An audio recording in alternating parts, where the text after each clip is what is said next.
What was that? A stray radio signal? Your own mind playing tricks on you? Or was it something else? Those are the exact questions that kickstart any real paranormal investigation.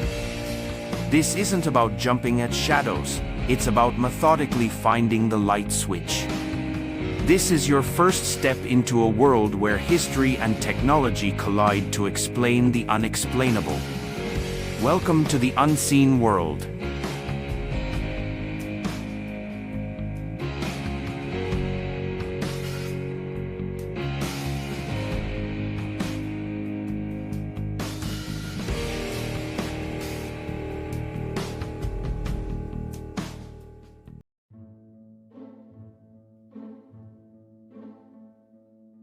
You've probably heard of the Ouija board, right?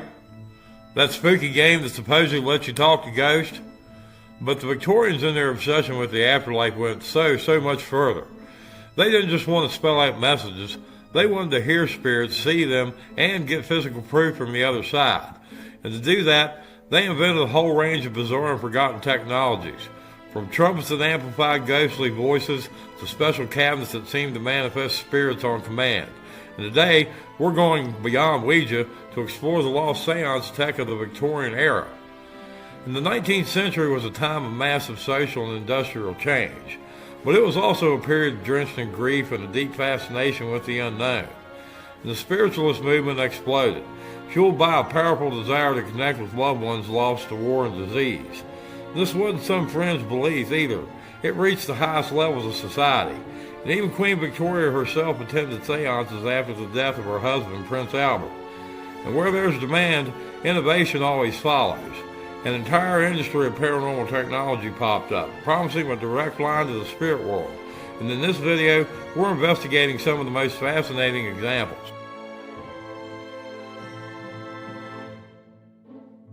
First up, a real centerpiece of the Victorian seance, the spirit cabinet. Imagine a large portable closet or curtained-off corner of a room.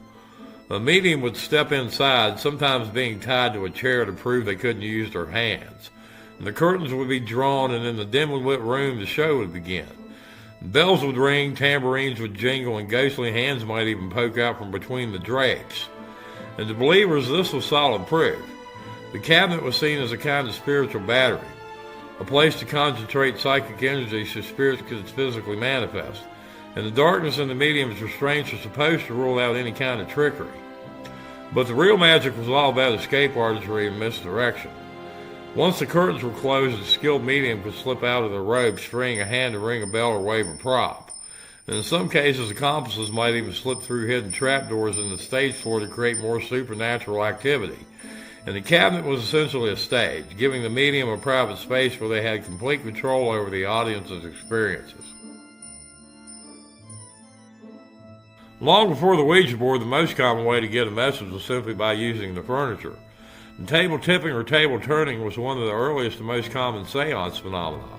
The sitters would gather around a small table, place their fingertips on top, and ask the spirits questions. And soon the table would start to tilt, lift, or slide, often with one tilt for yes and two for no.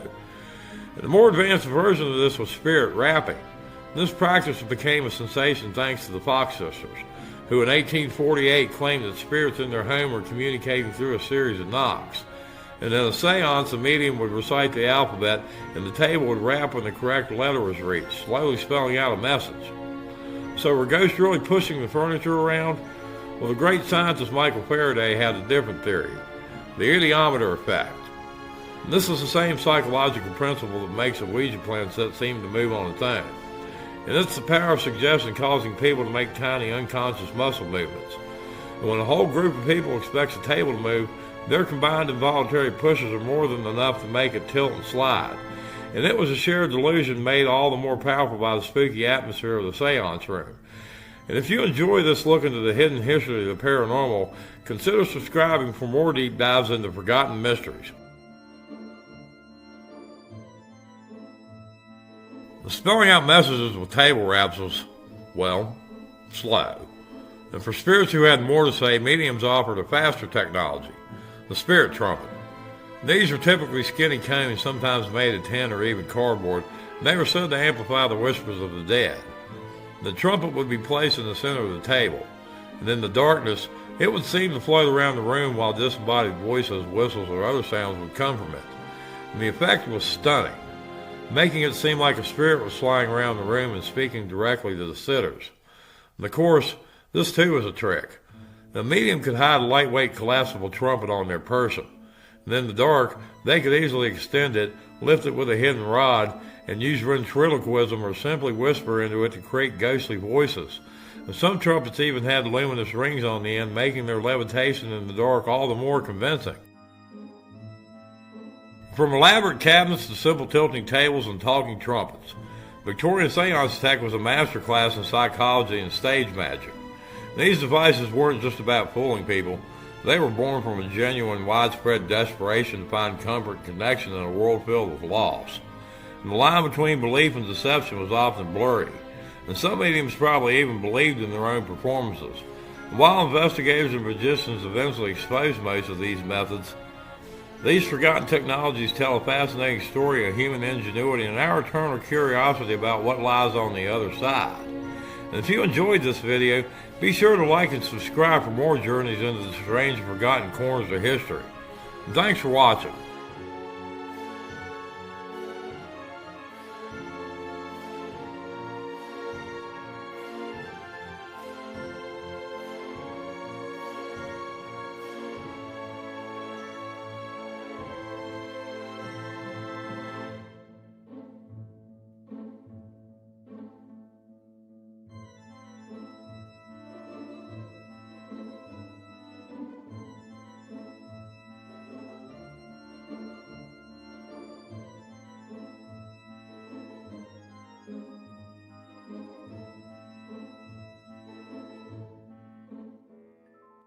What is an EVP? It stands for Electronic Voice Phenomenon, unexplained voices captured on audio devices. They're often not heard in the moment, but appear during playback.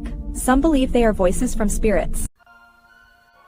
It's a gateway to another dimension, a direct line to demons, a slumber party game gone horribly wrong.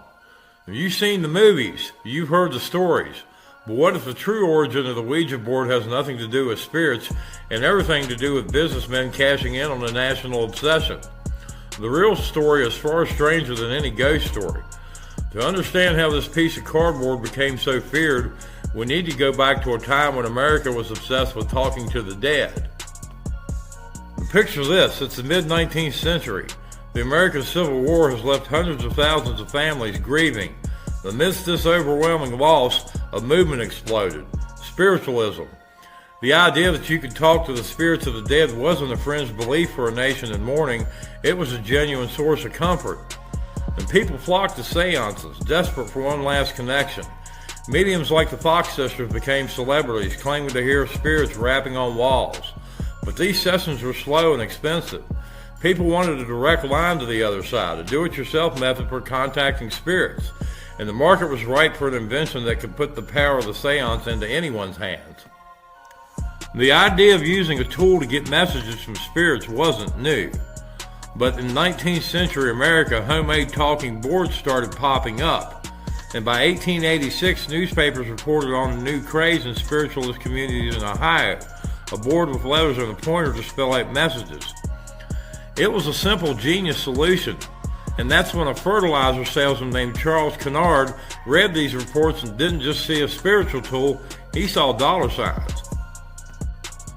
Well, Charles Kennard was an opportunist. He decided to mass-produce talking boards. In 1890, he and a group of investors in Baltimore, including a lawyer named Elijah Bond, formed the Kennard Novelty Company. Their goal wasn't to open the gates to the spirit world, it was to open America's wallets. But they needed a name. The company legend is that they asked the board itself what it wanted to be called. Elijah Bond's sister-in-law, Helen Peters, a noted medium, placed her hands on the planchette. It spelled out Ouija. When they asked what it meant, it spelled back good luck. It was a brilliant marketing story, a product so mystical it named itself. The name Ouija was mysterious, memorable, and perfect for the brand. With a product and a brand, Elijah Bond went to the U.S. Patent Office. but the chief patent officer was skeptical and issued a challenge. He would only grant the patent if the board could spell out his own name, a name Bond and his medium supposedly couldn't know. And slowly the planchette started to move, and letter by letter it spelled out the patent officer's name.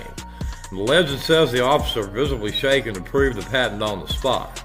And on February 10, 1891, the Ouija board was officially patented as a toy or game. And whether it was spirits or clever research, it worked. The Ouija board was now a legitimate product. The Ouija board was an immediate success. The company eventually landed in the hands of an aggressive businessman named William Fuld. And Fuld was no spiritualist. He was a marketing genius who saw the board's real potential as mainstream entertainment. He marketed it as a wholesome parlor game for the whole family, even a romantic icebreaker for couples. And for decades, the Ouija board was seen as good, clean fun. And after Parker Brothers bought the rights in 1966, sales exploded. In 1967 alone, 2 million boards were sold, famously outselling Monopoly for that year. And for over 80 years, the Ouija board was just a harmless toy. And then in 1973, one movie dragged it into the darkness, The Exorcist. And in the film, a young girl's horrifying demonic possession begins right after she plays with a Ouija board, thinking she's talking to a friendly spirit named Captain Howdy. And the impact was massive. The film cemented the board's link to demonic forces in the public's mind, a connection that was never part of its original design. The wholesome family game was replaced by a sinister tool of the devil, a reputation that Hollywood has embraced ever since. So, are spirits really moving the planchette? Science has a simpler explanation: the ideomotor effect. This is when your muscles make tiny unconscious movements based on your thoughts and expectations. When you touch the planchette, your brain anticipates answers and your muscles subconsciously guide the pointer to those letters without you ever realizing you're doing it. And it's no coincidence that when researchers blindfold participants, the board stops spelling coherent words. The spirit isn't a demon, it's a reflection of the non-conscious thoughts of everyone at the table. And if you enjoyed this bizarre history, hit that like button and subscribe. And I have to ask, have you ever used a Ouija board? Share your stories. We'd all love to hear them. And the journey of the Ouija board is a story about us. It started as a tool born from grief, then became a blockbuster parlor game, and was finally remade by Hollywood into a symbol of terror. The Ouija board is just cardboard and plastic. It has no power on its own. Its real mystery doesn't come from the spirit world, it comes from our own minds. A blank screen where we project our greatest hopes and deepest fears. Y'all have a good night, and thanks for listening. A shadow person is an unexplained figure people sometimes see out of the corner of their eye or standing in dimly lit places like this. It's usually darker than the surrounding darkness, shaped like a human but without features.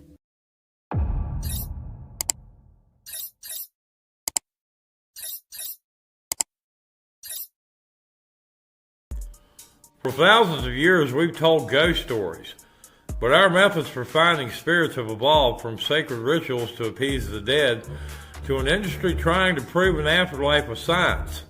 We've gone from respecting ghosts to hunting them. How did we get from shamans to scientists?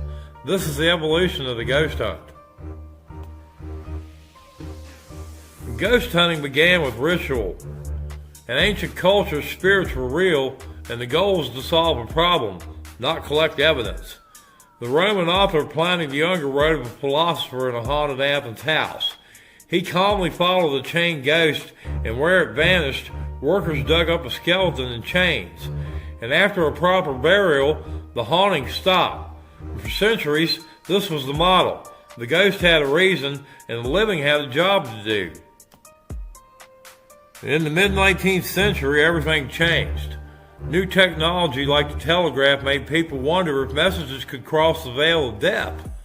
And this sparked spiritualism, a movement that kicked off in 1848 with the Fox sisters, who claimed to talk to a spirit through rapping sounds. And séances became a phenomenon, but the era was filled with fraud, often exposed by skeptics like magician Harry Houdini. The fraud within spiritualism created a backlash and a new question. Could these experiences be studied scientifically? This was a major pivot. The Society for Psychical Research was founded in 1882 to do just that. Into this world stepped Harry Price, ghost hunting's first celebrity. He believed technology could capture paranormal events and created the first modern ghost hunting kit. His media-savvy investigations at places like Borley Rectory created the template for the modern ghost hunter. Part showman, part scientist obsessed with hard evidence. Now, Harry Price wrote the script, but Hollywood put it on screen. In the late 20th century, the ghost hunter became a media star. The most famous were Ed and Lorraine Warren. A self-taught demonologist and a professed clairvoyant, their cases like the Amityville Horror made them paranormal celebrities. And this model exploded in the 2000s with reality TV. Shows like Ghost Hunters standardized the modern toolkit, the EMF meter, EVP recorder, and infrared camera, and turned ghost hunting into a mainstream hobby. But as the toolkit got more scientific, so did the skepticism. What if the ghost is in our heads? One theory is infrasound, low frequency sound our bodies can feel, creating anxiety and making us see things. And then there are electromagnetic fields, or EMFs. Some scientists argue EMFs might cause the spooky experiences by affecting the brain. Combine these environmental factors with the power of suggestion, and you have a haunting, no spirit required. We've gone from performing rituals to chasing data, from shamans to scientists. But with all our gadgets, are we any closer to the truth? Or have we just found more sophisticated ways to listen for the echoes of our own hope and fear in the dark? If you enjoyed this, be sure to subscribe for more deep dives into history's greatest mysteries. Thanks for listening. If you want us to leave, would you cut that light back on and I'll get out of your space and I won't bother you anymore? I'm never sure. You do? Okay. Thank you.